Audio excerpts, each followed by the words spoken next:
Welcome to Niti IAS Academy, an institution for UPSC or MPSC studies.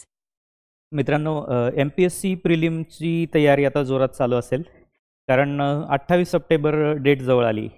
परंतु prelim नंतर आपल्याला men's एक्झाममध्ये enter व्हायचं आहे आणि जर मेन्स क्लिअर करायची असेल तर मेन्सची तयारी पण तशीच झाली पाहिजे किंवा एकदम चांगली केली पाहिजे. त्यासाठी काही बेसिक गोष्टी आपल्याला आधी माहीत असल्या पाहिजेत. तर त्या आज आपण इथं डिस्कस करणार आहोत. Welcome to Niti IAS. My name is Mulani sir and I will be discussing today about mains answer writing. मुख्य परीक्षेत उत्तरं कशी लिहायची आहेत आणि त्यासाठी काय गोष्टी पाहिजेत आपल्याला. तर आधी आपण डिस्कस करूया. सगळ्यांना स्ट्रक्चर तर माहिती आहे. MPSC एक्झामचं 2025 मध्ये बदललेलं स्ट्रक्चरनुसार तुम्हाला माहिती आहे की इथं आपल्याला पहिली जी असते ते प्रिलिम्स एक्झाम असते, प्रिलिम्स एक्झाम. दुसरी आहे ती आपल्याला मेन्स एक्झामिनेशन आहे आणि तिसरी आहे ती आपल्याला इंटरव्ह्यू आहे. याला पर्सनॅलिटी टेस्ट सुद्धा आपण म्हणतो, इंटरव्ह्यू. ठीक आहे. तर यामध्ये आपण सगळे जाणतो आहोत की पहिली एक्झाम जी असेल तर ती क्वालिफाईंग आहे, म्हणजे इथे आपल्याला मिनिमम मार्क्स घेऊन यायचे आहेत. क्वालिफाईंग नेचर आहे. ओके. तर याच्यात जास्तीत जास्त स्कोअर आणावा असं काही नाही आहे. फक्त कट ऑफच्या वरती स्कोअर आला की आपलं काम झालं. पण एकदा हे क्वालिफाय झालं की मग आपण पुढं मेन्समध्ये एंट्री आपल्याला मिळणार आहे. परंतु आता मेन्स ही एक्झाम पहिल्यासारखी ऑब्जेक्टिव्ह नाही आहे.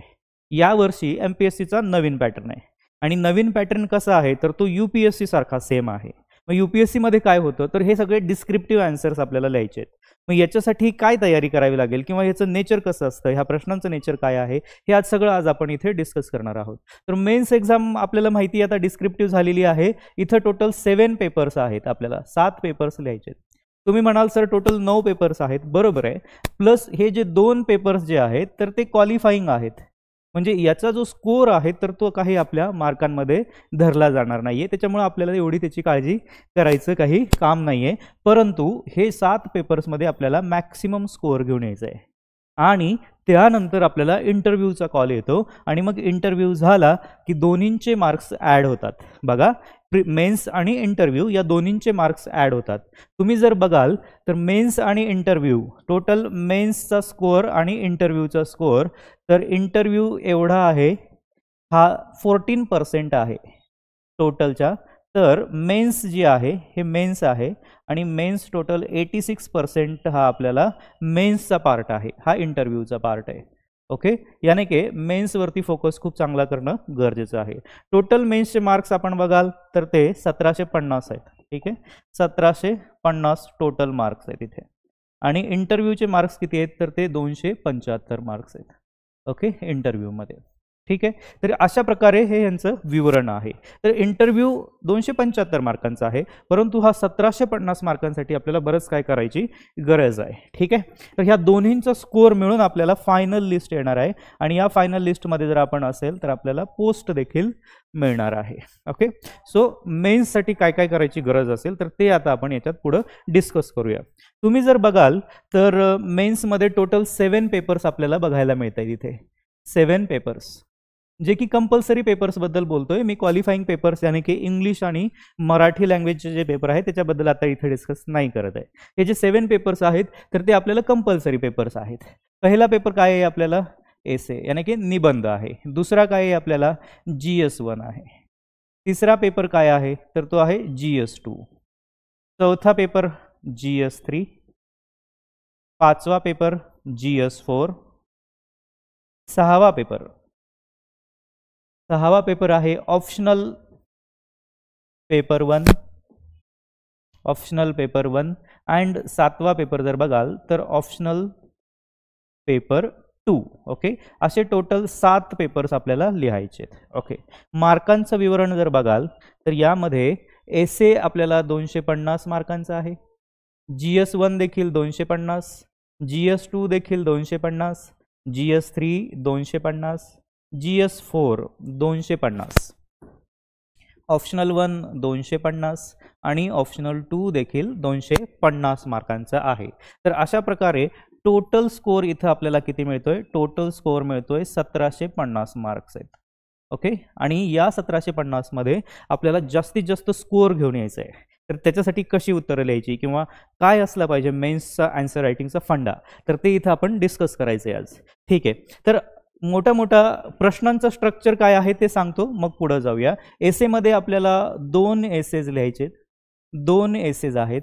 पहिला आहे 1250 वर्ड्समध्ये, दुसरा पण आहे 1250 वर्ड्समध्ये. ठीक आहे, असे 2 एसेज आहेत. GS पेपरमध्ये जर बघाल, GS पेपर्स 1, 2, 3 मध्ये जर बघाल तर प्रश्नांचं स्वरूप कसं असतं?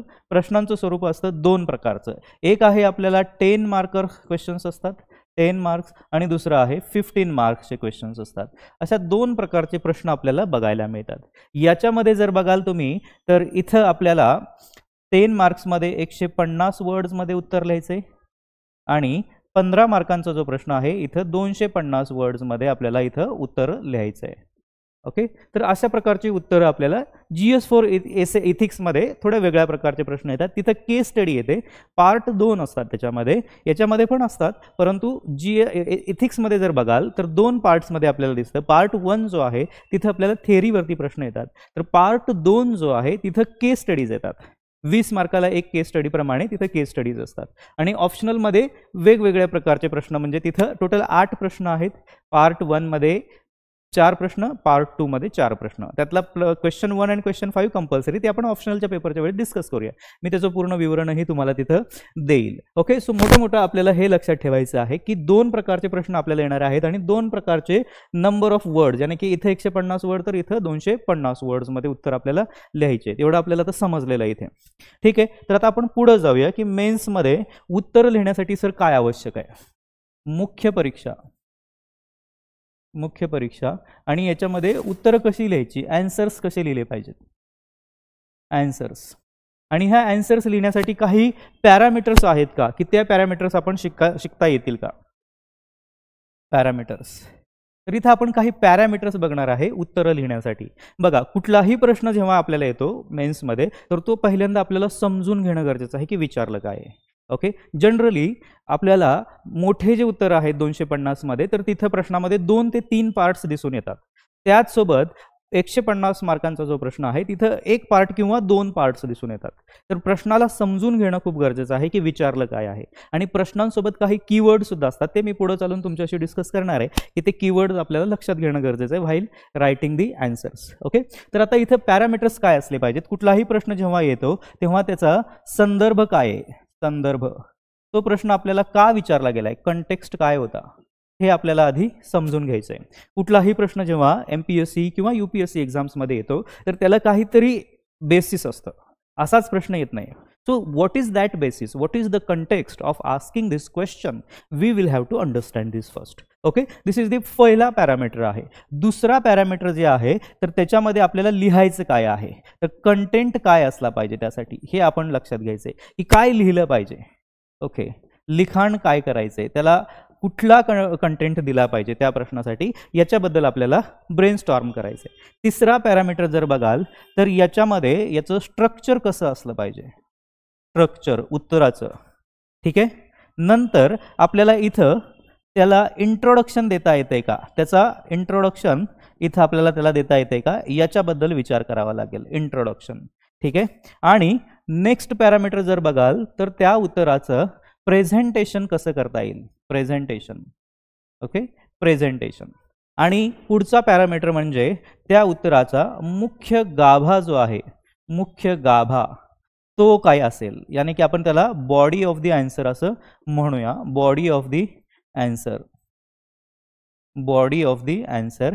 आणि लास्टला आपल्याला त्या उत्तराचा सांगता करायची, सांगता म्हणजे कन्क्लूजन द्यावं लागेल, कन्क्लूजन, किंवा याला आपण वे फॉरवर्ड सुद्धा म्हणू शकतो, वे फॉरवर्ड. ठीक आहे, तर हे पॅरामीटर्स आपल्याला लक्षात घ्यायचे आहेत व्हाईल रायटिंग दी आन्सर. युनिव्हर्सिटीमध्ये आपण जेव्हा उत्तरं लिहित होतो किंवा कॉलेजेसमध्ये जेव्हा उत्तरं लिहित होतो त्यावेळेस आपल्याला स्पेस भरपूर दिलेला असतो आणि तिथं वर्ड लिमिट म्हणजे शब्दसंख्यांचं मर्यादा नसते. आपल्याला जास्तीत जास्त शब्दांमध्ये आपल्याला डिस्क्रिप्टिव्ह उत्तरं तिथे लिहायची होती. त्याच्यामुळं आपल्याला जेवढं काही माहिती आहे त्या पर्टिक्युलर प्रश्नाबद्दल ते आपण लिहायचो युनिव्हर्सिटी आन्सर्समध्ये. परंतु UPSCमध्ये तसं करता येत नाही किंवा MPSCच्या डिस्क्रिप्टिव्हमध्ये आता तुम्हाला तसं करता येणार नाही. तुम्हाला स्पेस लिमिट दिली, तुम्हाला वर्ड लिमिट दिली आणि त्या वर्ड लिमिटमध्ये तुम्हाला मॅक्सिमम गोष्टी बोलायच्यात. ठीक आहे, मग ते कशा बोलायच्या खूप सारं लिहिता तर येत नाहीये. जेव्हा आपण वर्ड लिमिट एक्सीड कराल, remember this, when you are going to exceed this word limit, you will be going to get punishment. Okay, do not exceed the word limit. You cannot exceed word limit because here is the punishment of the negative marks. तुमच्या marksheet वरती सुद्धा इथं लिहून येतं की हे negative marks for the unruly behaviour, म्हणजे तुम्ही हे पाळलेलं नाहीये इथे, त्याच्यामुळे तुम्हाला हे निगेटिव्ह मार्क्स मिळालेले आहेत असं तुमच्या मार्कशीट वरती लिहून येतं. So you can not exceed, तुम्ही शब्द मर्यादाच्या बाहेर नाही जाऊ शकत, परंतु दिलेल्या शब्द मर्यादांमध्ये तुम्हाला जास्तीत जास्त गोष्टी कन्वे करायच्या आहेत आणि त्या प्रश्नाचं उत्तर सॅटिस्फाय करायचं आहे. तर ते कसं करायचं, तर ह्यासाठी हे काही पॅरामीटर्स आपल्याला लक्षात घेणं गरजेचं आहे. आणि जर या पॅरामीटर्सवरती आपण उत्तरं लिहिली तर मला वाटतं की आपण खूप सुंदर उत्तरं लिहू शकू आणि अशी लिहिलेली उत्तरांना मार्क्ससुद्धा खूप चांगले मिळतात. हा आमचा अनुभव आहे UPSC मधला आणि तोच अनुभव आता आपण इकडं सुद्धा वापरण्याचा प्रयत्न करतोय. तर आता कुठल्याही प्रश्न जेव्हा विचारला जातो तेव्हा त्याला काहीतरी संदर्भ असतो, कारण तो प्रश्न विचारण्यामागं काहीतरी मकसद असतो, संदर्भ असतो. तर तो संदर्भ आपण समजून घ्यायचा आहे, कंटेक्स्ट समजून घ्यायचा आहे. ओके, आणि हा कंटेक्स्ट एकदा समजला की मग याच्याबद्दल आपण एक इंट्रोडक्शन तयार करू शकतो. इंट्रोडक्शन, फॉर एक्झाम्पल, आता काय चालू होतं, इराण इस्रायल वॉर झालं रिसेंटली आणि समजा त्याच्यावरती काही प्रश्न आला तर तुम्हाला हे कंटेक्स्ट माहिती असणं गरजेचं होतं की तिथं इराण इस्रायल वॉर झालं आणि त्याच्या संदर्भात हा प्रश्न विचारलेला आहे. मग अशा वेळेस तुम्ही इंट्रोडक्शनमध्ये हे लिहू शकता की recently we had seen the war being fought between Iran and Israel and because of this so and so things have happened. Okay, आणि मराठीमध्ये लिहित असाल तर त्यानुसार इराण आणि इस्रायल या दोन देशांमध्ये नजदीकच्या काळात आपण असं एक वॉर झालेलं बघितलेलं आहे. म्हणजे ह्या गोष्टींचा संदर्भ तुम्हाला मिळाला, कंटेक्स्ट मिळाला आणि कंटेक्स्ट मिळाल्यानंतर इंट्रोडक्शन तुम्ही लिहू शकला. जर तुम्हाला कंटेक्स्ट माहीत नसेल तर इंट्रोडक्शन लिहायला इथं डिफिकल्टी येते आपल्याला. ओके, सो डिफिकल्टी येते, त्यासाठी जास्तीत जास्त आपलं वाचन असणं गरजेचं आहे. ओके, वाचन, न्यूजपेपरचं वाचन, न्यूजपेपर, कारण मोस्टली तुम्हाला संदर्भ न्यूजपेपरमधून मिळतो उत्तरं लिहिण्यासाठी, म्हणून हे वाचन आपलं कंटिन्युअस बेसिसवरती लागतं. आणि आय एम शुअर प्रत्येक ॲस्पिरंट आजकाल न्यूजपेपर तर वाचतातच, द हिंदू, इंडियन एक्सप्रेस किंवा लोकसत्ता मराठी न्यूजपेपरसुद्धा. तर अशा प्रकारचे न्यूजपेपर वाचल्यानंतर तुम्हाला तो संदर्भ, कंटेक्स्ट आठवतो आणि मग इंट्रोडक्शन आपण त्या उत्तरांचं देतो. आता हे जे इंट्रोडक्शन आहे त्याचं किती असलं पाहिजे, तर साधारणतः 25%. ओके, 25%. मग 25% म्हणजे किती, तर ते असेल साधारणतः 3 to 4 लाईन्समध्ये. 3 to 4 लाईन्समध्ये तुम्हाला इंट्रोडक्शन द्यायचं आहे. इंट्रोडक्शन याच्यापेक्षा जास्त मोठं होऊ नये. 20 ते 25 वर्ड्समध्ये, जर मी वर्ड्समध्ये सांगायचं झालं तर 20 ते 25 वर्ड्समध्ये आपल्याला त्याचं इंट्रोडक्शन द्यावं लागेल. आता इंट्रोडक्शन झाल्यानंतर मुख्य आन्सर्सला आपल्याला सुरुवात करायची आहे. मुख्य आन्सर और मुख्य उत्तर जे आहे तर त्याला आपल्याला सुरुवात करायची आहे. ओके, जेव्हा आपण main body of the answer लिहित असतो, मेन बॉडी, त्यामध्ये सुरुवातीला तुम्हाला तिथे एक हेडिंग देणं गरजेचं असतं. सुरुवातीला तुम्हाला तिथे एक हेडिंग देणं गरजेचं असतं आणि त्याच्यामुळं, या हेडिंगमुळं एक्झामिनरला हे क्लिअर होतं की आता तुमच्या उत्तराचा मुख्य पार्ट, मेन बॉडी इथून सुरू झालेली आहे.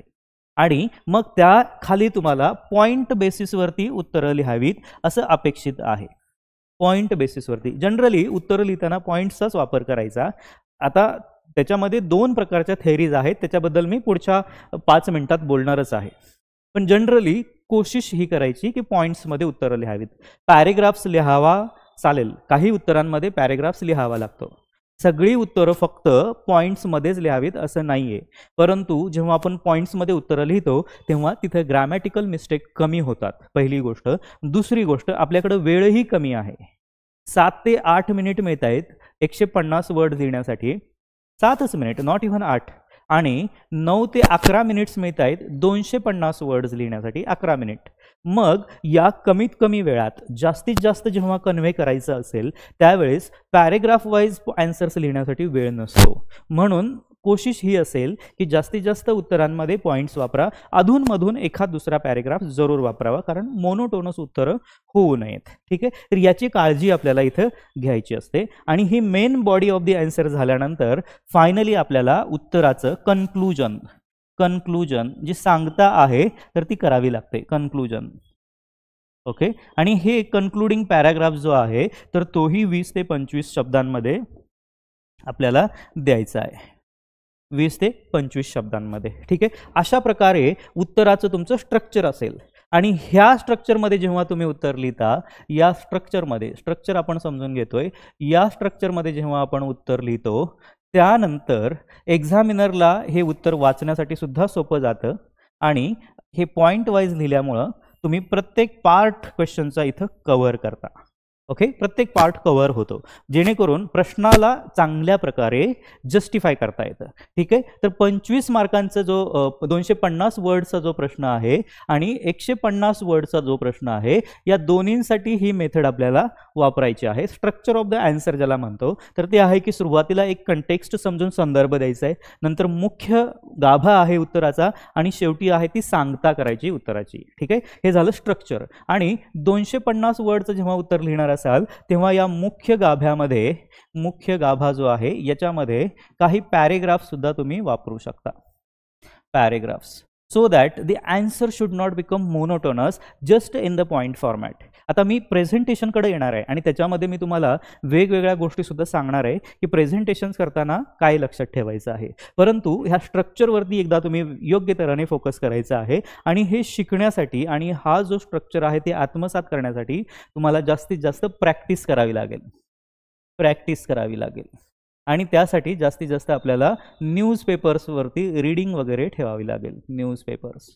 आणि या न्यूजपेपर्समध्ये पण स्पेसिफिकली एडिटोरियल डिस्कशन्स वरती फोकस करावा लागेल जास्त. ठीक आहे, कारण मोस्टली जे मेन्सचे प्रश्न असतात तर ते करंट ओरिएंटेड असतात, करंटशी काहीतरी संदर्भ असतो किंवा करंटशी रिलेटेड काही एखादा इव्हेंट असतो, त्याच्यावरती तो प्रश्न असतो. स्टॅटिक पार्ट वगळता, for example history, geography, art and culture, हे काही स्टॅटिक पार्ट आहे. परंतु असे सुद्धा प्रश्न आहेत तर असे पाहिले गेलेत की ते संदर्भाशी निगडीत आहेत. शंकराचार्यांच्या जन्माच्या महोत्सवाबद्दल एक प्रश्न आर्ट अँड कल्चरमध्ये विचारला गेला UPSC मध्ये. सी म्हणजे connections with the currents are there. You will have to understand this की कोणताही प्रश्न जेव्हा येतो तर तो का आलाय हा पहिल्यांदा माइंडमध्ये प्रश्न आपल्याला आला पाहिजे आणि त्या प्रश्नाचं उत्तर लिहिणं आपल्याला सोयीस्कर होतं मग. ठीक आहे, आता आपण पुढे जाऊया आणि उत्तराचं प्रेझेंटेशन कसं असावं, प्रेझेंटेशन याच्याबद्दल थोडंसं डिस्कस करूया. ठीक आहे, उत्तरं आपली 150 वर्ड्समध्ये असणार आहेत किंवा 250 वर्ड्समध्ये असणार आहेत. ओके, 250 वर्ड्समध्ये, या दोनच फॉर्मॅटमध्ये उत्तरं जनरली आपल्याला असतात. आता याला प्रेझेंट करताना आपल्याला कधी कधी फ्लो चार्ट वापरावे लागतील, फ्लो चार्ट. त्यानंतर डायग्राम्सचा यूज करावा लागेल, डायग्राम्स. त्यानंतर मॅप्सचा यूज करावा लागेल, मॅप्स. त्याचसोबत आपल्याला pie chart. Okay, then you have to use some other charts. Okay, जसं की आपल्याला ग्राफ्स वगैरे असतील, graphs. Okay, to present our points, त्याच्यासाठी या सगळ्या गोष्टींचा वापर आपल्या उत्तरांमध्ये झाला पाहिजे. कधी कधी आपण जर फक्त थेरॉटिकल उत्तरं लिहिली तर त्याला टाईम जास्त लागू शकतो. त्याच केसमध्ये तुम्ही मॅप्सचा वापर केला तर, फॉर एक्झाम्पल क्वेश्चन येऊ शकतो की रशियाच्या फार ईस्टर्न पार्ट्समध्ये आता सुनामी आला. हा कामचटका प्रोव्हिन्स होता आणि कामचटका प्रोव्हिन्समध्ये इथे अर्थक्वेक आला आणि अर्थक्वेकमुळे इथं सुनामी आलेला या रिजनमध्ये.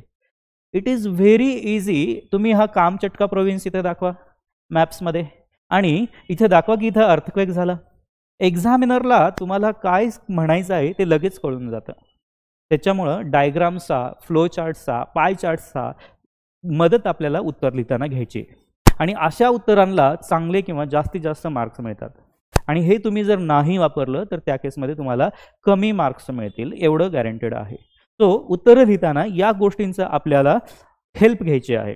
नंतर पुढं जर बघाल तर शेवटी आपल्याला कन्क्लूड करायचं आहे आन्सर, कन्क्लूजन.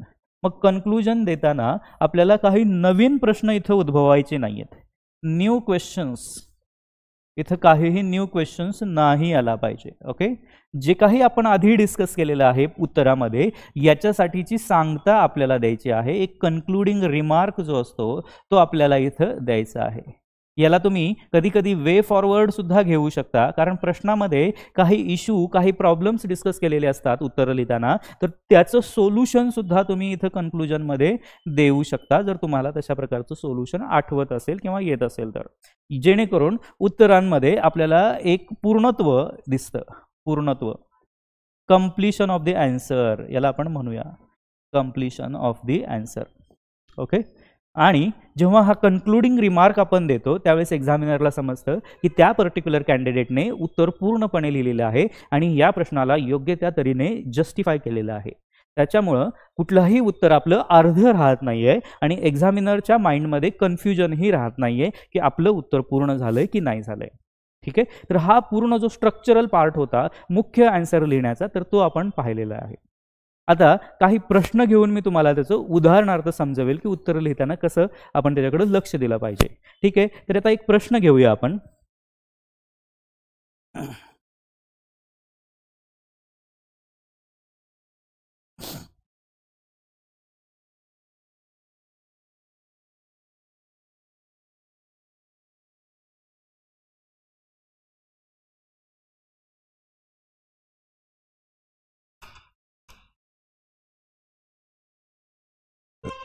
ते पांढरं बुक द्या, माझ्या ह्याच्यावरती ठेवलेलं होतं क्वेश्चन्सचं.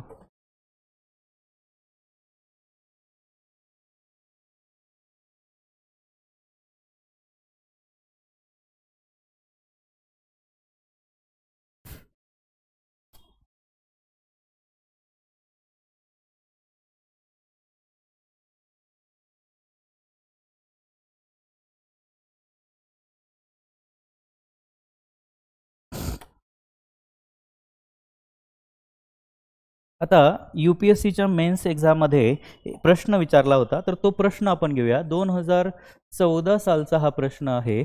तर तो एक प्रश्न मी तुम्हाला इथं सांगतो की कशा प्रकारचे प्रश्न आपल्याला विचारले जातात.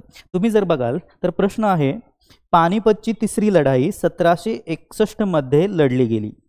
पानिपतची तिसरी लढाई, पानिपतची तिसरी लढाई 1761 मध्ये लढली गेली. 1761 मध्ये लढली गेली. फुल स्टॉप. आणि अजून प्रश्न पुढे आहे. पुढे प्रश्न आहे, पानिपत येथे अनेक साम्राज्य हलवून टाकणाऱ्या, पानिपत येथे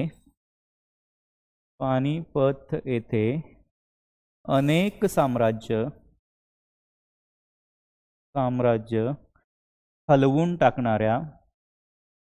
हलवून टाकणाऱ्या लढाया लढल्या गेल्या.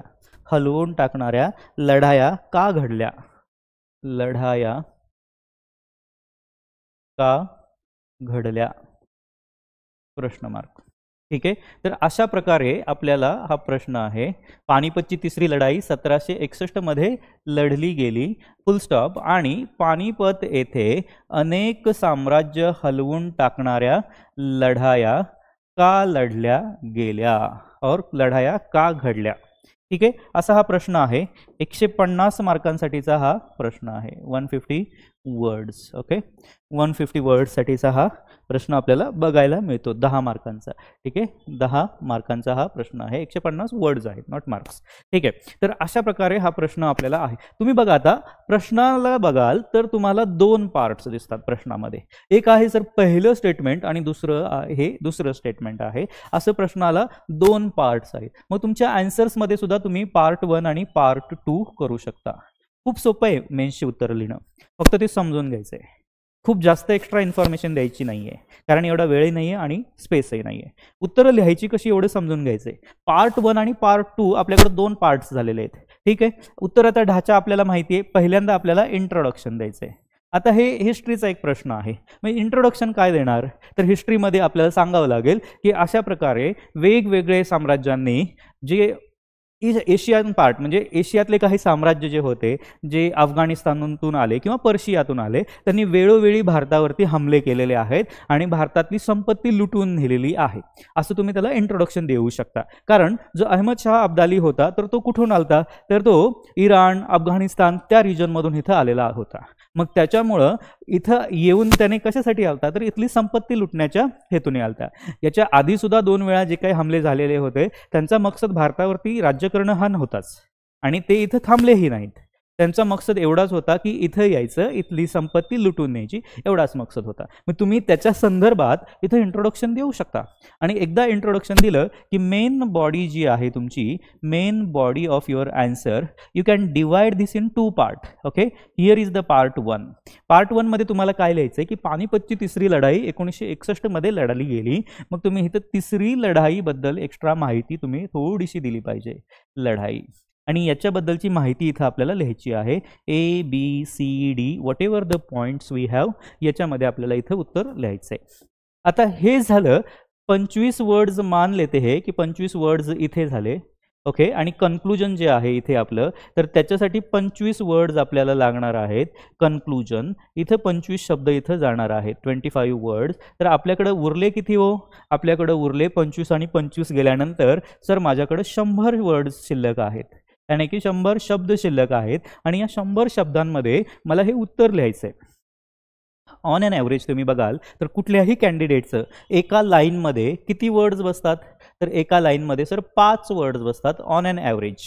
ठीक आहे, कुणाचे 6 बसतील, कुणाचे खूप मोठं आन्सर असेल तर 3-4 बसतील. ठीक आहे, exceptions are always there. On an ॲव्हरेजची गोष्ट आपण करतोय. 5 वर्ड जर असेल तर 5 लाईनचं इंट्रोडक्शन असेल आणि 5 लाईनचं कन्क्लुजन असेल. उरले 100 वर्ड्स आणि 100 वर्ड्स म्हणजे 20 लाईन्स आपण लक्षात घेऊ शकतो. ठीक आहे, 20 लाईन्समध्ये आपल्याला 2 पार्ट्स लिहायचे. याचा अर्थ 10 लाईन्समध्ये पार्ट 1 आणि 10 लाईन्समध्ये पार्ट 2, अशा प्रकारे तुम्ही त्याला डिस्ट्रीब्यूट करू शकता. आणि असं डिस्ट्रीब्यूट केल्यामुळं तुम्हाला आता उत्तर सोपं वाटायला लागेल. कारण पार्ट 1 मध्ये तुम्हाला लिहायचे 10 लाईन्समध्ये पानिपतच्या 1761च्या वॉरबद्दलची थोडी माहिती, कुठल्या 2 पार्टींमध्ये झालं, का झालं आणि काय रिझन होतं, मराठाज तिकडं का गेले, कारण त्यांचा काय संदर्भ होता, तर हा सगळा पार्ट तुम्ही इथं लिहू शकता. आणि पार्ट 2 जो असेल तर त्यामध्ये तुम्हाला दुसऱ्या लाईनमध्ये, कारण इथेच का झालं, मग त्याच्यासाठी तुम्ही एखादी डायग्राम काढू शकता का आणि तिथं तुम्ही दाखवू शकता का, फॉर एक्झाम्पल अशा प्रकारे की इथंच का झालं, तर हा जो लोकेशन आहे इथून नदी वाहते, किंवा पानिपतचं लोकेशन तुम्ही जर बघाल तर या ठिकाणी आहे. मग हे प्लेन रिजन आहे, इथून येणारे जे साम्राज्य होते त्यांना या नदीच्या बाउंड्रीवरती अडवणं सोपं जात होतं आणि हे जे लोक होते तर ते प्लेन रिजनमध्येच वॉर करायचे, म्हणून नदी आणि पाणी असल्यामुळे ते इथं आपला तळ ठोकून बसायचे. तर ह्या सगळ्या गोष्टींचा जो संदर्भ आहे तर तुम्ही तुमच्या उत्तरांमध्ये लिहू शकता. इनफॅक्ट हिस्ट्रीचे टीचर तुम्हाला ते अजून चांगल्या प्रकारे माहिती याची देतील, परंतु उत्तरं लिहिण्यासाठी अशा प्रकारची डायग्रामचा सुद्धा यूज करून तुम्ही योग्य प्रकारे उत्तरं लिहू शकता. आणि मग त्यासाठी लागणारी 4-5 लाईन्स इथं तुम्ही लिहू शकता. डायग्राम्सलाही 1-2 लाईनमध्ये एक्सप्लेन करू शकता. तो आता तुम्हाला कळत असेल की उत्तरं लिहिणं किती सोपं आहे.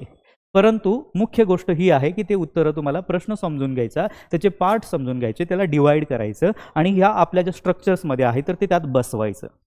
प्रत्येक उत्तरं ह्या स्ट्रक्चरमध्ये तुम्हाला बसवावं लागेल. And this is how writing answer is very easy. But for that you will have to understand how to write the answers. And not just understand, you will have to practise the writing answers. कारण जर आपण उत्तर लिहिण्याची practice नाही केली तर हा आता पुढचा प्रश्न जो आहे तर 7 मिनिटांमध्ये 7 मिनिटांमध्ये 150 वर्ड्स लिहिण्याची प्रॅक्टिस आपली असली पाहिजे. मराठी असो किंवा इंग्लिश असो, either it may be Marathi or English, you will have to write 7 मिनिट्समध्ये 150 वर्ड्स. आता तुमच्यासाठी मी थोडंसं कॅल्क्युलेशन्स अजून सोपं करून दाखवतो. बघा इथे 150 वर्ड्समध्ये आपल्याला वर्ड्स किती, 7 मिनिटांमध्ये 7 मिनिट. आता ह्या 7 मिनिटला जर मी सेकंडमध्ये कन्वर्ट करू तर 60 ने मल्टिप्लाय करा. हे किती होईल sir, 6 × 7 42, 0 say 0 as it is 420 second. Correct. 150 words लिहिण्यासाठी 420 सेकंड. सर तर मला सांगा 1 वर्ड लिहिण्यासाठी how many second. So sir for 150 words 420 second, you simply sir divide this 420 by 150, you will get this seconds for 1 word. So let us simplify this. आणि हे simplify करून आपल्याला काय उत्तर येते हे आता आपण बघूया. 0 से 0 कट गया, 15 1 जार 15, 15 2 जार 30, 30 मायनस केले 42 मधून राहिले 12, पॉइंट दिला वरून घेतला 0 झाले 120, 15 7 जार 120, we get 2.7 second for one word. One वर्डला आपल्याला किती मिळत आहेत? 2.7 सेकंड. नाव यू इमॅजिन की आपल्याकडं खूप कमी वेळ आहे सर एक शब्द लिहिण्यासाठी. तर 2.7 सेकंदात एक वर्ड आमचा इकडे तिकडे बघण्यातच निघून जातं. देन हे कसं शक्य आहे? हे बिलकुल शक्य आहे. ओके, त्याच्यासाठी काही स्मार्ट ट्रिक्स तुम्हाला अपनावावे लागतील. उत्तरं लिहिताना मॅक्सिमम तुम्हाला फ्लो चार्ट्स, डायग्राम्स, मॅप्स अशा गोष्टींचा यूज करावा लागेल, जेणेकरून तुम्ही जास्तीत जास्त इन्फॉर्मेशन कमीत कमी वर्ड्समध्ये कन्वे करू शकता. आता ही उत्तरं लिहिताना 150 वर्डची जरी लिमिट असेल तरी तुम्ही इथं ±20 वर्ड्सचा इथं लिबर्टी घेऊ शकता, जेणेकरून जेव्हा तुम्ही फ्लो चार्ट्स, डायग्राम्स, मॅप्स या गोष्टी वापरता तेव्हा वर्ड्स थोडेसे कमी झाले तरी तुम्हाला पनिशमेंट होत नाहीये. तुमचं उत्तर डिस्प्रपोर्शनेटली कमी आणि डिस्प्रपोर्शनेटली जास्त असू नये. 150च्या अगलबगल असावं. कुणाचं उत्तर समजा 160 वर्डमध्ये झालं तर तुरंत लगेच पनिशमेंट नाही होत, परंतु हेच उत्तर जेव्हा तुम्ही 180-200 शब्दात लिहिता त्यावेळेस एक्झामिनरच्याही लक्षात येतं की यांनी वर्ड लिमिट एक्सीड केलेली आहे आणि त्याच्यामुळं तुम्हाला इथं punishment for the negative marks म्हणून पनिशमेंट म्हणून निगेटिव्ह मार्क्स इथं मिळतो. तर हे अशा प्रकारे हे कॅल्क्युलेशन्स आहे. 250 वर्डसाठी सुद्धा सेमच कॅल्क्युलेशन्स आणि 150 वर्डसाठी सुद्धा सेम कॅल्क्युलेशन्स आहे. म्हणजे 2.7 सेकंडमध्ये आपल्याला एक शब्द लिहायचा आहे. तर याचं गांभीर्य आपल्याला लक्षात घेणं गरजेचं आहे आणि हे केव्हा पॉसिबल आहे तर ह्याची प्रॅक्टिस तुम्हाला जास्तीत जास्त करावी लागेल. त्यासाठी तुम्ही नीती IASच्या प्लॅटफॉर्मवरती सुद्धा येऊ शकता, कारण आपण टेस्ट सिरीज घेतो किंवा मेंटरशिपच्या काही बॅचेस तुम्ही जॉईन करू शकता, जेणेकरून तुम्हाला पॉईंट बाय पॉईंट इथं गायडन्स दिला जाईल की आन्सर्स कसे लिहावे. लिहिलेले आन्सर्स इव्हॅल्युएट करून दिले जातील, त्याच्यामध्ये कंटेंटची इम्प्रूव्हमेंट काय असावी याच्याबद्दल गायडन्स दिला जाईल. 1-to-1 डिस्कशन्स केले जातील की आन्सर्समध्ये कसे मार्क्स इम्प्रूव्हमेंट करावेत आणि लागणाऱ्या गोष्टींबद्दलही आपण इथं चर्चा सत्र घेतच आहोत. ठीक आहे, तर या गोष्टी आपण लक्षात ठेवून उत्तरं लिहिण्याकडे भर द्यायचं आहे. आता या व्यतिरिक्त मेन्स आन्सर रायटिंग्समध्ये काही अजून इम्पॉर्टंट गोष्टी आहेत का मेन्स आन्सर रायटिंगमध्ये? तर कीवर्ड जे आहेत तर त्याच्यावरती आपल्याला फोकस करायचा आहे. कीवर्ड्स. ओके, कीवर्ड्स आन्सर्स लिहिताना किंवा प्रश्न जेव्हा आपल्याला विचारला जातो तेव्हा काही कीवर्ड्स आपल्याला इथे मिळतात. फॉर एक्झाम्पल डिस्कस, चर्चा करा. ओके, एक्झामाइन, एक्झामाइन परीक्षण करा, परीक्षण करा.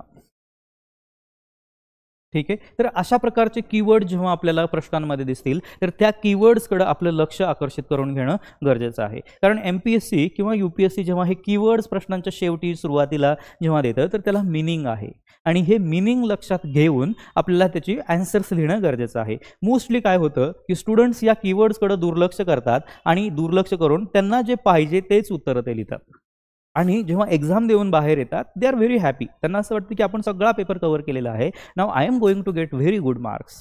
परंतु जे मेन गोष्ट जी होती ती तुम्ही कीवर्ड्सला लक्षात न घेता उत्तरं लिहिलेली आहेत. तर या कीवर्ड्सला लक्षात ठेवून आपल्याला आपली उत्तरं प्रेझेंट करायची आहेत. म्हणून हे कीवर्ड सुद्धा आपण येणाऱ्या लेक्चर्समध्ये बघणार आहोत की प्रत्येक कीवर्डचा मीनिंग काय आहे, त्याला कसं उत्तर चेंज होतं, क्रिटिकली ॲनालाइजमध्ये काय करतो आपण, ॲनालाइजमध्ये काय करायचं आहे, एक्झामाइनमध्ये काय आहे, डिस्कशन्समध्ये काय करायचं आहे, हे येणाऱ्या लेक्चर्समध्ये सुद्धा तुम्ही इथं बघू शकाल. सो हा पूर्ण जो एक ढाचा आता आपण बघितलेला आहे तर तो मेन्स आन्सर रायटिंगसाठी आहे. नीती IASमध्ये MPSCच्या आणि UPSCच्या आन्सर रायटिंगची प्रॅक्टिस घेतली जाते. तुम्ही मराठी आणि इंग्लिश अशा दोन्ही लँग्वेजमध्ये उत्तरं लिहू शकता. आमच्या क्लासरूम प्रोग्राममध्ये येऊन इथं बसून रिअल टाईम प्रॅक्टिस करू शकता आणि कमीत कमी वेळेत जास्तीत जास्त प्रॅक्टिस तुम्ही इथं करू शकता. कारण तुम्ही जर बघाल तर आता प्रिलिम मोड ॲक्टिव्हेट असल्यामुळं जेवढं जास्त उत्तरं लिहिता येणार नाही आहेत, परंतु प्रिलिम संपल्यानंतर तुम्हाला वेळ न दवडता आन्सर रायटिंग प्रॅक्टिस करणं गरजेचं आहे. जसं आपण बघितलं टोटल 7 पेपर्स आहेत आणि 7 पेपर्समध्ये लिहायचं भरपूर आहे आणि ते कमीत कमी वेळ आहे, म्हणजे 3 तासांचा वेळ असतो आणि 3 तासांमध्ये पेपर पूर्ण कव्हर झाला पाहिजे. आणि तो जो पेपर कव्हरेजचा प्रॅक्टिस इथं आपण रिअल टाईम केली पाहिजे. नीती आय एसच्या क्लासरूममध्ये आपण ते करून घेतो आहे. तर त्याच्याबद्दल तुम्ही इथे इन्क्वायरी करू शकता. नीती आय एसच्या ऑफिसमध्ये सदाशिव पेठेत पुण्यामध्ये हे ऑफिस उपलब्ध आहे. खाली दिलेल्या नंबरवरती सुद्धा तुम्ही त्याच्यावरती कॉन्टॅक्ट करून या बॅचेसबद्दलची माहिती अधिकाधिक माहिती घेऊ शकता. ठीक आहे. सो धन्यवाद आजच्या लेक्चर्स जॉईन केल्याबद्दल. भेटूया पुन्हा अशाच एका लेक्चर्समध्ये. थँक्यू.